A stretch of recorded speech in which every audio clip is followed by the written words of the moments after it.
Okay, so ignore this if you don't want to ever be a dealer.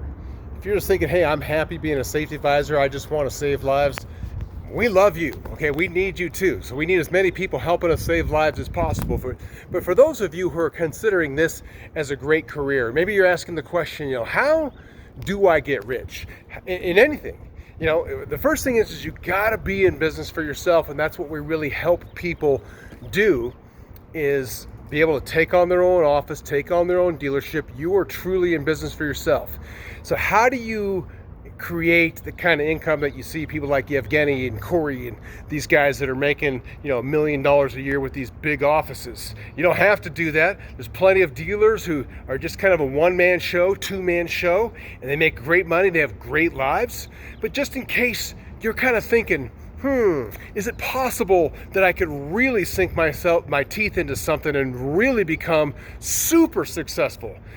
The key to this is your commitment level. And that's true with this business, or learning how to play the guitar, or learning any sport. You need a very strong commitment level. One of my favorite books of all time is Be Obsessed or Be Average. And that book is totally about the full commitment to your goals and your dreams. And how you do that in this business is like, look, here's the first tip I can give you. To have that kind of intensity is tough to do long term. I mean, when I was in my first 2 years as a dealer, I worked an insane amount of hours. I couldn't seem to even shut it off in my brain when I wasn't working. And I kind of hit a burnout level doing that. So you always have to kind of be aware that that could happen. But I probably put in 90, 120 hours, almost every waking hour there was for about 2 years before I hit a burnout. I was like, holy cow, I gotta play with my kids and spend some time with my wife and family.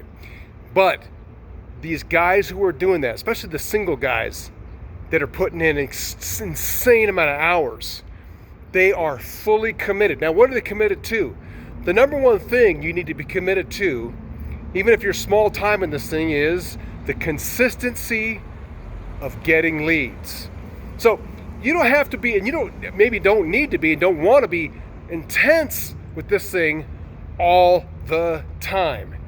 But you got to have some discipline. You got to have the intensity, short spurts, the consistency every single day, putting in 5 minutes, 10 minutes, and asking yourself that question: how do I get leads? How do I get referrals? How do I get Facebook posts?